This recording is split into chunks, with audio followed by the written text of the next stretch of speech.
জমির মামলায় রায় পাইতে কতদিন সময় লাগে? বাংলাদেশে এটি খুবই গুরুত্বপূর্ণ একটি বিষয়, কারণ এদেশে বছরের পর বছর পার হয়ে যায় কিন্তু জমির মামলার রায় হয় না। আসলে এর জটিলতা কী এবং জমির মামলার মোট কয়টি ধাপ অতিক্রম করলেই রায় হওয়া সম্ভব, সেই বিষয় নিয়ে আলোচনা করব। মোটে 14টি ধাপ অতিক্রম করলেই জমির মামলার প্রাথমিক পর্যায়ের সম্পূর্ণ রায় এবং ডিক্রি পাওয়া সম্ভব। 1 নম্বর, সেরেস্তার নিকট মামলা দায়ের। 2 নম্বর, সেরেস্তাদার মামলা গ্রহণ করবেন এবং মামলার একটি নম্বর প্রদান করবেন। 3 নম্বর, সমন ইস্যু। যাদেরকে মামলায় বিবাদী করা হবে তাদের কাছে কোর্টের মাধ্যমে চিঠি প্রদান করে জানানো হবে যে তাদের বিরুদ্ধে মামলা করা হয়েছে। 4 নম্বর, সেই বিবাদীরা চিঠি পাওয়ার পর আদালতে উকিলের মাধ্যমে অথবা নিজেই উপস্থিত হবেন বা হাজিরা প্রদান করবেন। 5 নম্বর, লিখিত বিবৃতি দাখিল, অর্থাৎ বিবাদীদের বিরুদ্ধে যে অভিযোগে মামলা দায়ের করছে সেই অভিযোগের বিপক্ষে বিবাদীরা কাগজপত্র সহ তাদের লিখিত কথাবার্তা আদালতে উপস্থিত করবেন।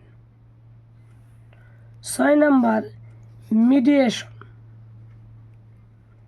7 নম্বর, ইস্যু গঠন, অর্থাৎ বাদী এবং বিবাদী উভয়ের পাওয়া না পাওয়ার উপর ভিত্তি করে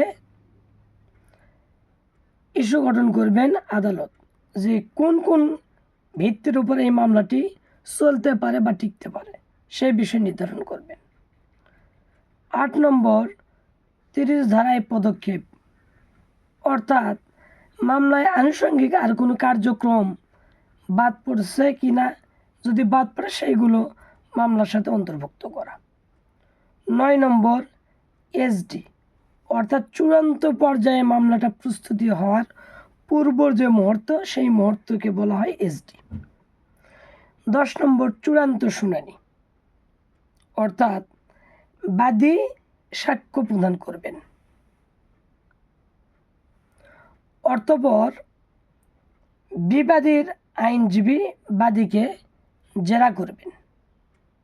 11 নম্বর, অধিকতর শুনানি, আরও যদি শুনানির প্রয়োজন হয় সেটা সম্পূর্ণ করবে আদালত।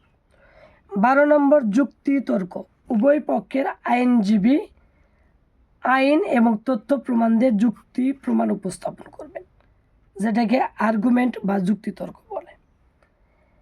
13 নম্বর, রায় প্রদান। 14 নম্বর, ডিক্রি প্রস্তুত করুন। এই হচ্ছে একটি জমি বা ভূমির মামলার আদ্যপন্ত বিষয়। কিন্তু এদেশে আদালত বন্ধ থাকার কারণে, বিচারক স্বল্পতার কারণে এবং অনেক বিষয়গুলো জড়িত আছে, সেজন্য এই মামলাগুলো বিলম্বিত হয়। এখানে বাদী বিবাদীর একটা পক্ষও চায় না যে মামলার রায় তাড়াতাড়ি হোক, এসব কারণেই মূলত মামলা বিলম্বিত হয়।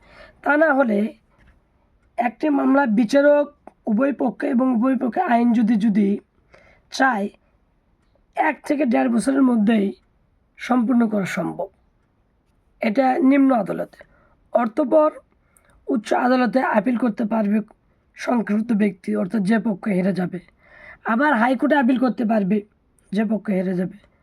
আবার সুপ্রিম কোর্টে আপিল বিভাগে আপিল করতে পারবে। অর্থাৎ একটি সিভিল মামলা যদি জন্মগ্রহণ করেন তাহলে তার মৃত্যু নেই, এরকম একটি ব্যাপার।